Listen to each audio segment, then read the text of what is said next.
জানো, আজ আমার মনটা ভীষণ খারাপ। তো তোমাদের নিশ্চয়ই জানার ইচ্ছা হচ্ছে হয়েছেটা কি। তো বলি শোনো, আমি এখানে একটা বাগান করেছিলাম, তাতে ভালোবেসে কিছু সন্ধ্যা মালতি লাগিয়েছিলাম। তো একটু আগে এক পশলা বৃষ্টি এসে সব গাছ নষ্ট করে দিয়েছে। তো বলো তো, মন খারাপ তো একটু হবেই। তো থাম্বনেল দেখে তোমরা নিশ্চয়ই বুঝতে পেরেছো আজকের বিষয় কি। আজকের বিষয় প্রান্তীয় বেগ, যার জন্য আমার সাধের সন্ধ্যা মালতি নষ্ট হয়ে গেল। এবার দেখো প্রান্তীয় বেগ কিভাবে কাজ করে।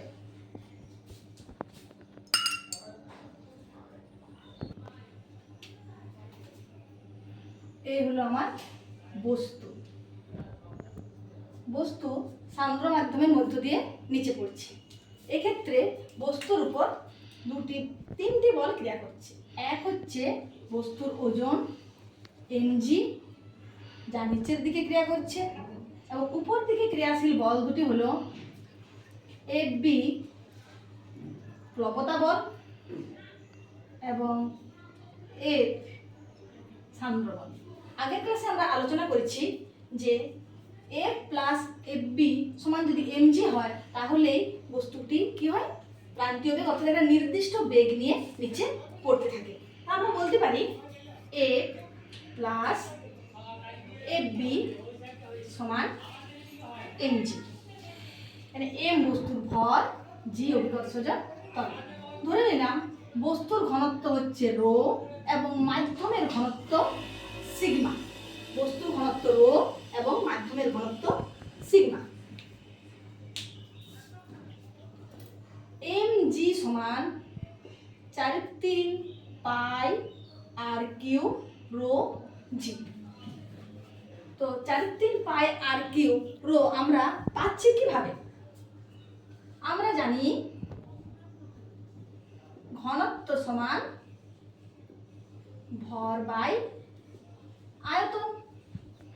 ভর সমান আয়তন গুণিত ঘনত্ব। এখানে বস্তু কণাটি হচ্ছে একটি গোলক। তো গোলকের আয়তন আমরা জানি 4/3 পাই আর কিউব। ঘনত্ব ধরে নেওয়া হয়েছে রো, ভর হলো 4/3 পাই আর কিউব রো। আর হচ্ছে এই যে গোলকটি পড়ছে তার ব্যাসার্ধ। এরপর আমরা আসছি প্রবতা বল Fb তে। Fb সমান 4/3 পাই আর কিউব সিগমা জি। এখানে সিগমা হলো মাধ্যমের ঘনত্ব। F হলো সান্দ্র বল। আগের ক্লাসে আমরা F এর মান নির্ণয় করেছি।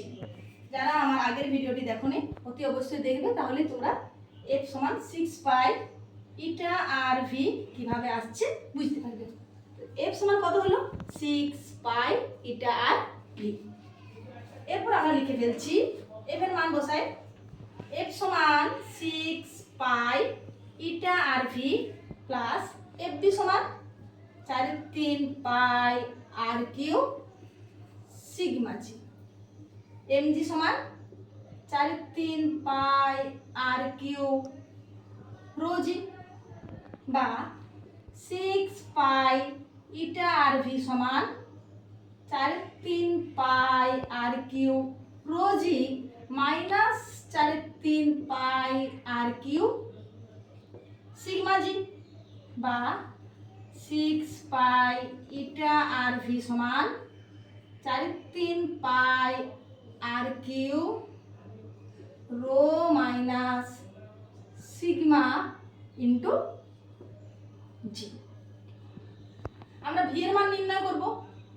ভি সমান 4 pi r cube rho minus sigma into g by 6 3 লিখলাম 6 pi eta r. Pi pi cancel, r square.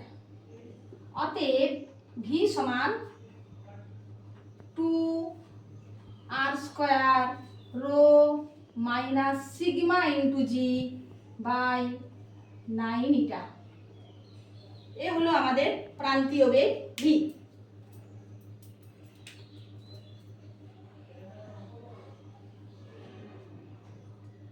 নিশ্চয়ই বুঝতে পেরেছো ভি এর মান আমরা কিভাবে নির্ণয় করলাম। এবার তোমরা প্রত্যেকেই নিজের নিজের পাঠ্য বই ভালোভাবে পড়বে। ভৌতবিজ্ঞান কিন্তু মুখস্থের বিষয় নয় বা নোট লেখার বিষয়ও নয়, নিজেকে ভালোভাবে বুঝতে হবে এবং সেখান থেকে বুঝেই কিন্তু লিখতে হবে। আজ এখানেই শেষ করছি, টাটা।